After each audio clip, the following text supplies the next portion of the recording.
Welcome back to the best wrestling talk show on YouTube, Twitter, Facebook, and soon a random blog site near you. I am, of course, your ever diligent host.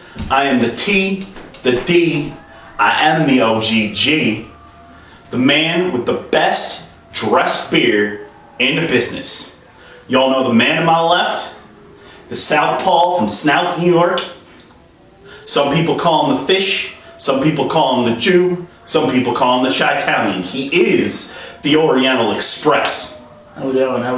Pretty good. Now before we start our show this week, I would like you all to rise for our national anthem. You didn't know? You didn't know? You didn't know? You didn't know? T-Dog, Oriental Express, put you on your back like a German suplex. Who's next? Doesn't matter, we're the best, tell the truth, just confess, my beer's the best dressed. News and opinions back to back, bringing your WWE and Total Impact. Raw and Smackdown posted pre-show, we got money in the bank. Oh, you didn't know? A few weeks since you've seen us since before WrestleMania, mainly because I am a lazy bastard. Also, our WrestleMania show was recorded. Problem is I am a tall motherfucker and cut my head out of every single shot. So, really? Oh my god, dude, it's just neck down.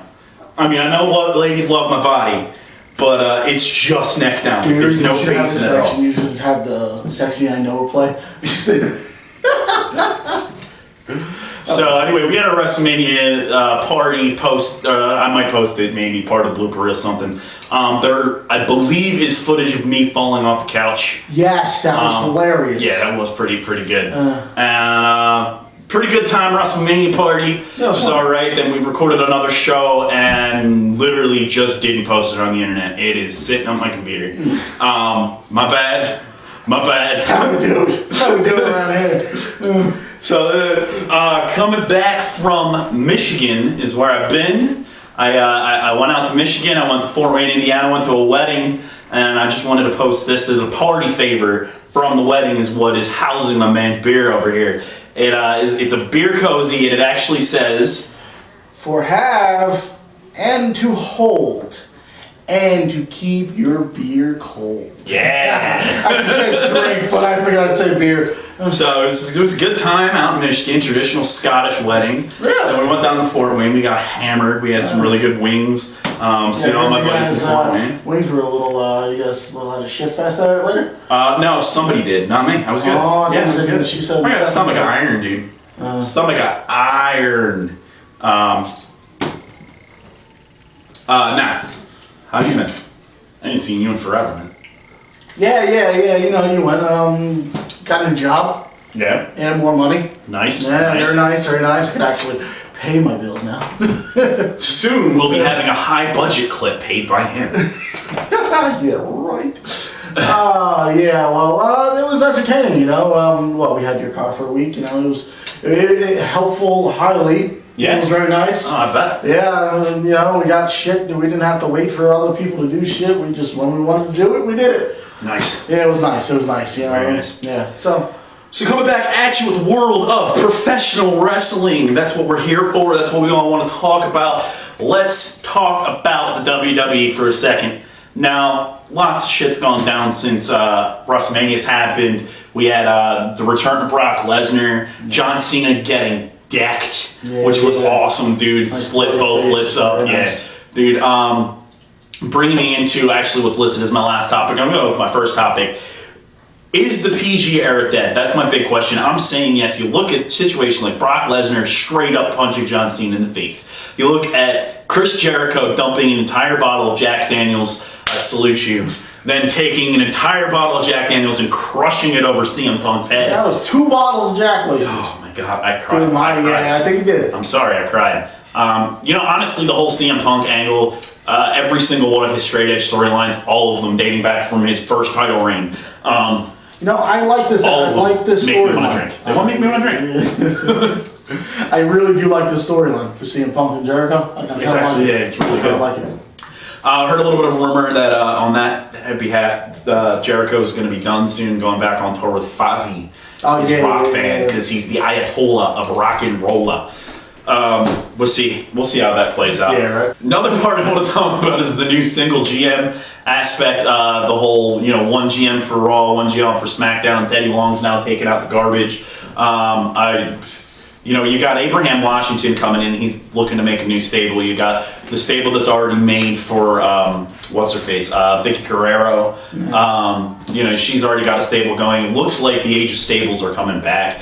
I wouldn't be surprised to see Teddy Long take up a management position. I'm liking that. Yeah, I think Teddy Long's going to take up a managerial role, something like that, of a stable. But it's going to be washout wrestlers. I mean, it's going to be like Kofi Kingston, Justin Gabriel, and Brodus Clay or something like that are all going to wrestle for Teddy Long. Brodus Clay. And Yoshitatsu or some. And then the big superstar is going to be Santino Marella. Now, don't get me wrong, I love Santino Marella. Love the fact that he's got a title, but he's going to end up being like the big superstar on his team. It's like Santino Marella. Finally, we've got the Brock Lesnar, John Cena contract signing coming up on Monday.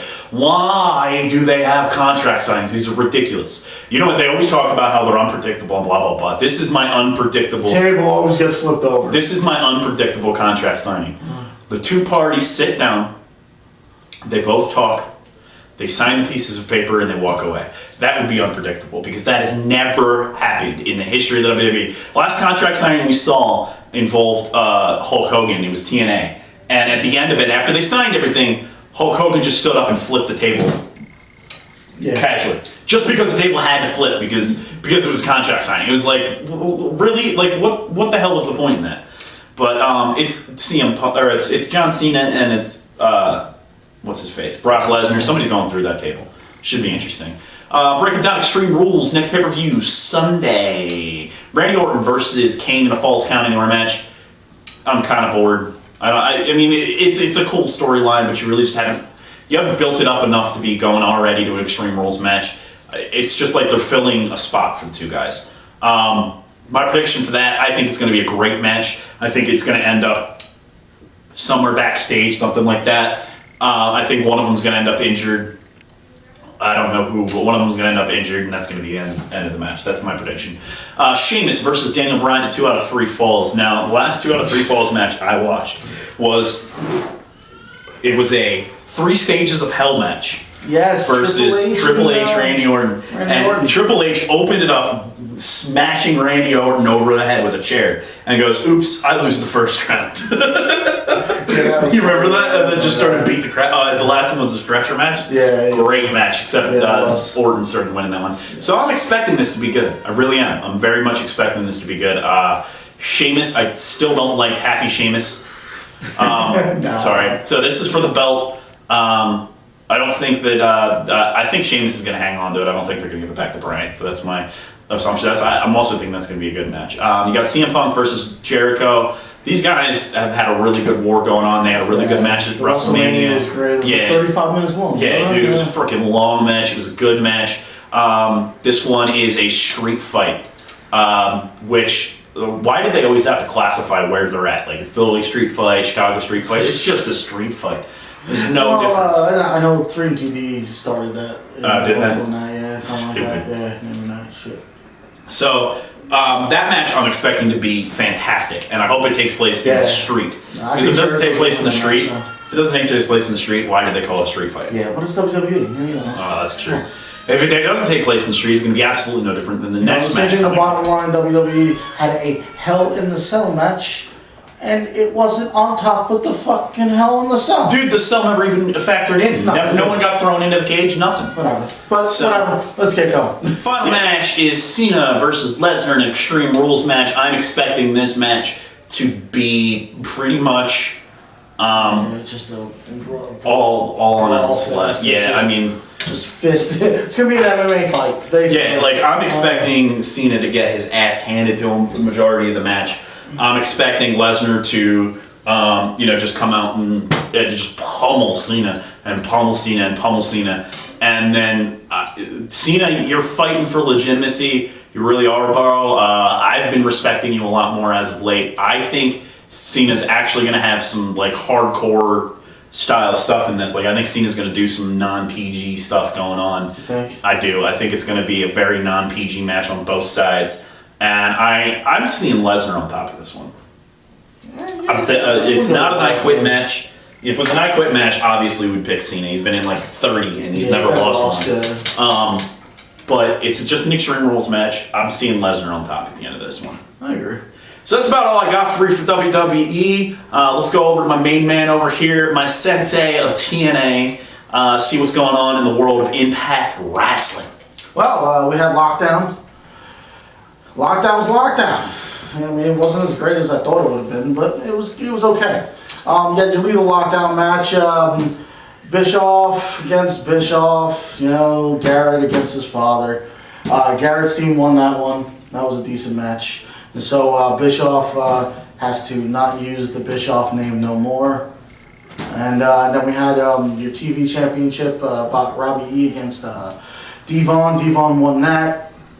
Then you had the tag titles, Motor City Machine Guns against Samoa Joe and Magnus. That was a good match. I liked that. How did the Motor City Machine Guns do? They were great. We go back to Lockdown. That's cool. Matt Morgan against Crimson. Crimson's undefeated. He's still undefeated. Beat Matt Morgan. Wow. Yes. Good. Your knockout title match. Gail Kim against Velvet Sky.